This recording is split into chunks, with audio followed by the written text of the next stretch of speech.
সমাজে যারা প্রতিনিধি সরকারের তরফ থেকে মূলত আপনাদের জন্য এই রমজানের ঈদ বলেন, কোরবানির ঈদ বলেন, আপনাদের কাছে এই উপহারগুলো পৌঁছে দেওয়ার দরকার ছিল। এটা কিন্তু তারা পৌঁছাইছে পৌঁছায়নি। কারণ যেই মেম্বার ছিল, যেই এমপি ছিল, সেই কি করছে, সরকারের পক্ষ থেকে আপনাদের জন্য যে হাদিয়াগুলো আসছে, যে বরাদ্দগুলো আসছে, সেগুলো আপনাদের না দিয়ে তারা নিজেরা মেরে দিচ্ছে, তাই না? এটা কারণ কি, আমাদের নেতা যারা, তারা হচ্ছে অসৎ, খারাপ, তারা হচ্ছে মানুষের অধিকার খেয়ে শেষ করে ফেলে। তো জামাত ইসলামী আগামী দিনে যদি দেশে নির্বাচন হয়, আমরা যদি মানুষের খেদমত করার সুযোগ থাকে, এই দেশে সাধারণ মানুষের এই অধিকার আগামী দিনে এই ভালো লোকগুলো খাবে না ইনশাআল্লাহ। আপনাদের আমানত আপনাদের কাছে পৌঁছিয়ে দেওয়া হবে ইনশাআল্লাহ। আর সর্বোপরি আমাদের জন্য দোয়া করবেন।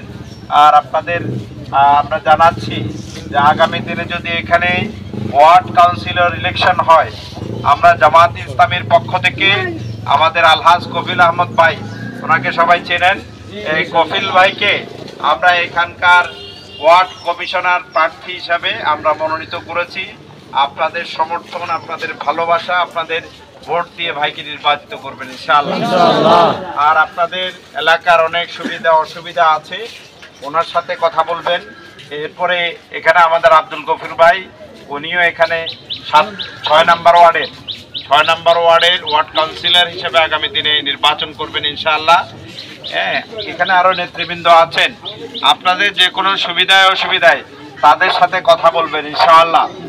আমরা শুনতে পাচ্ছি, এলাকাবাসীদেরকে বলছি যে অনেকে নীরবে মানুষেরকে হুমকি ধমকি দিয়ে চাঁদাবাজি করতেছে, জায়গা দখল করতেছে এবং মানুষকে কষ্ট দিচ্ছে, এরকম খবর আছে না?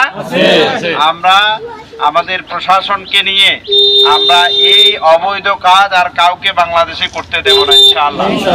যদি প্রশাসনও যদি আমাদেরকে সাপোর্ট না দেয়, এলাকার সর্বস্তরের মানুষকে নিয়ে এই যে সন্ত্রাসী দানব যেগুলো, এগুলোদেরকে আমরা রুখে দেবো ইনশাআল্লাহ।